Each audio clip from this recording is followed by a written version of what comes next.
This is actually the first time I've heard of this specific scam in Baltimore. So I wanted to protect Baltimore. And we begin tonight, though, with a warning for you. It is a new crafty scam that hit one local woman by using her personal information. Welcome to the news at 11, everyone. I'm Rick Ritter. Getting picked for jury duty, it can be an inconvenience, but it is our civic duty. And tonight, one Baltimore teacher warning all of us to be on the lookout now after she fell victim to a scam, and it all started with a phone call telling her she missed her summons. WJZ Live at 11 o'clock tonight. Kelsey Kushner in your corner. And Kelsey, you spoke with that victim, Jenny, who says she was scammed out of hundreds of dollars. Rick, that's right. And it easily could have been a lot more money that they took from her. Jennifer Green says that, when she received that phone call on Monday, the person on the other end of that line pretended to be someone from the sheriff's department. She says, within hours, she was sending them over money only to realize that it was all a scam. Did you ever think something like this would happen to you? Definitely not.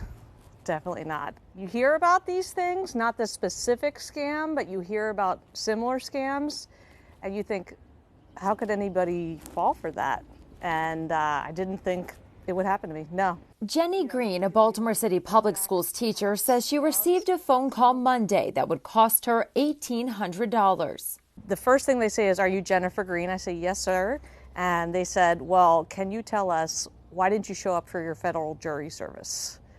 And I said, "I don't know what you're talking about." Green says the person on the line was using a Maryland phone number and claimed to be from the sheriff's office. She says they had her phone number and home address and told her there was a signed document and ID on record from her, agreeing to serve as a juror on a high-profile and top-secret murder case. But since she missed it, they told her she would be required to pay a $35,000 fine or face jail time. My options were to either turn myself in or pay the money.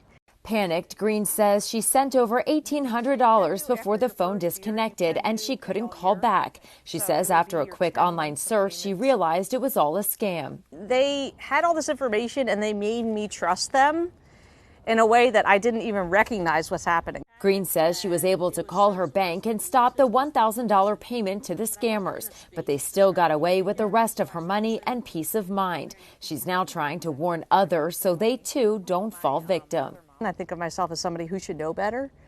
And, I hope to be streetwise. I try to think of myself as streetwise. And I thought, this wouldn't happen to me and I don't want it to happen to anybody else. Now, Green has already notified police. She's hoping to soon file a complaint. That way they can try to track down whoever did this. Reporting live tonight on your corner in Baltimore City, Kelsey Kushner, WJZ.